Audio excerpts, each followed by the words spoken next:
what's up mga Lodi, brake moto mga sir.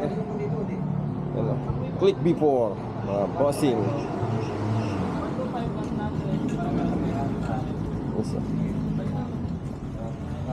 Salamat kay bossing from San Ildefonso, Bulacan. Lumaya si sir dito para pa-disc brake yung Aerox niya. Ay, Aerox niya yung kanyang click before. Kasi ito yung mga kakabit natin piyesa sa kanya mga silver. Masanapan natin siya ng silver na caliper mamaya. G. Let's G. Ito yung kanyang kakabit natin na adapter dun sa mags. Kasi malalim yung mags niya. Kailangan niya nakalutang yung disc. Siyempre no welding, palit swing arm tayo dyan mga boss.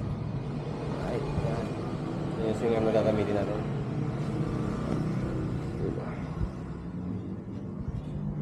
Okay, yun na.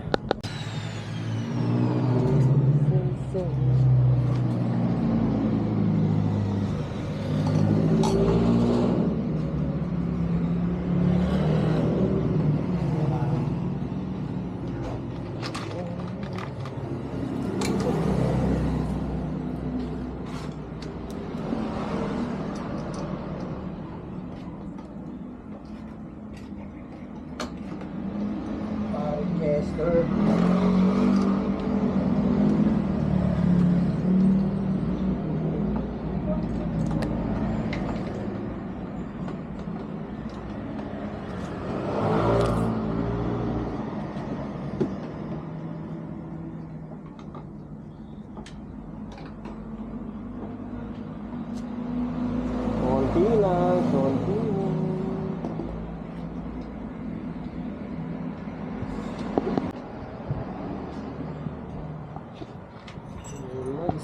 Left and right na brake master.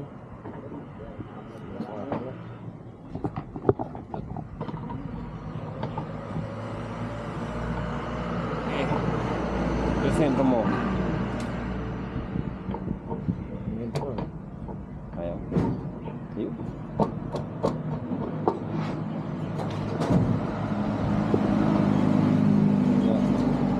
Nakabasan to. Alright, mga bossing. Dito tayo dito sa Click version 4 ni boss. Abas check.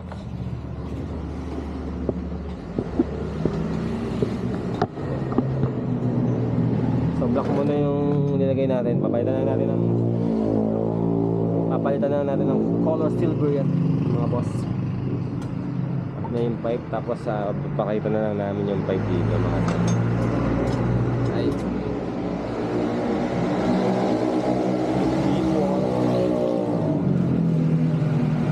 Una ang Click version 4 dito.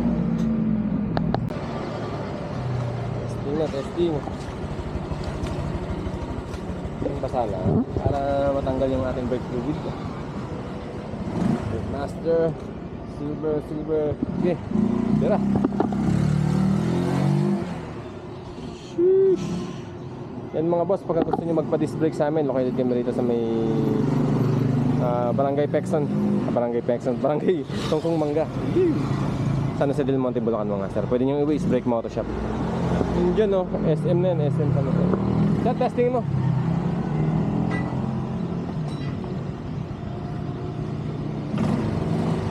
Naka-plasto rin to si bossing, naka-plasto eh.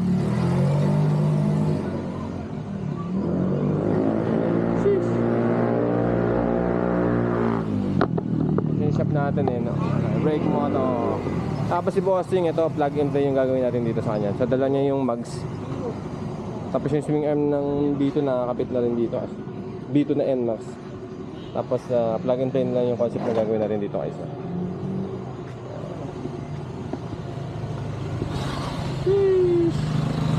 Muguhit na si bossing. Yan. Okay na boss? Okay na, boss. Start na muna dyan, tapos dahil si boss. Kumar! Yung boss. Ingat sir, pwede ka dyan, kumaliwa ka na dyan. Oo, pakaliwa. Na mga bossing, yan mga boss. Pagka gusto nyo magpa-display dito sa amin, may mga speed sa amin.